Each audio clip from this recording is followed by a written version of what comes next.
So excited about this next story. Connecticut has great chefs, but did you know the first American cookbook was printed right here in Hartford? How cool is that? The Library of Congress says it's one of the books that shaped America. Your reporter, Stephanie Simone, is taking you inside a Connecticut museum to look at the original copy and putting one of those recipes to the test. In goes the shrimp.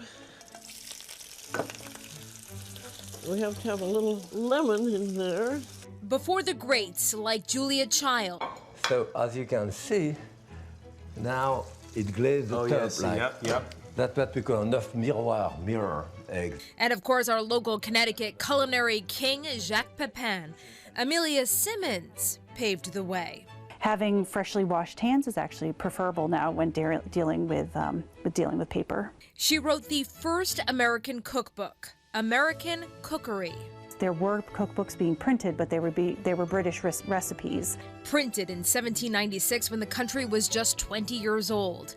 2 copies can be found right here in Hartford's Connecticut Museum of Culture and History. We have put it on exhibit quite a bit because it is an important story in terms of Connecticut and is one of the, what we would call like one of the highlights or treasures of our collection. The book broke the mold, catering to American tastes and ingredients. There are some instructions in here on how to dress a turtle or how to dress a cow's head, and that's pretty much butchering or preparing for cooking. Is it significant that a woman was published during that time? I think it was. It was very interesting that she had done this. If you read through it, it's more like an instruction manual for a very good reason. Simmons was an orphan, and she wanted to share knowledge on how to cook to other young people who didn't have anyone to teach them. She was making this for women who might find themselves separated from their families. Either their families have been deceased or they were orphaned, and they would need to learn these skills of how to cook. And turn this off. That's well mixed. So I had to try it out for myself. I'll try cooking cow's head maybe another day. But pound cake sounded doable, and a Boston University professor made it even easier, breaking down the recipe to a modern kitchen. You start with equal parts sugar and butter. They were not shy on butter in colonial times, but let's be honest, Americans aren't shy on butter now.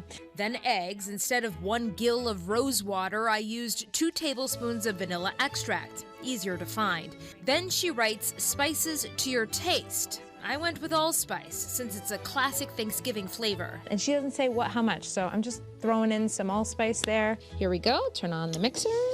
Add the flour.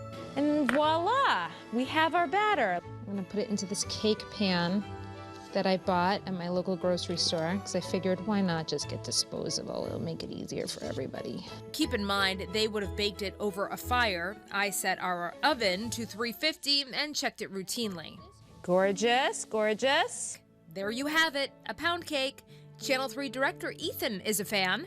I do like it.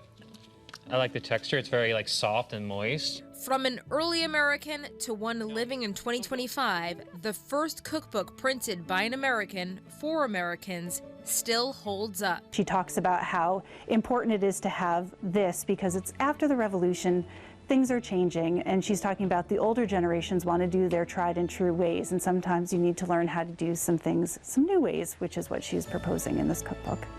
Stephanie Simone, Channel 3 Eyewitness News.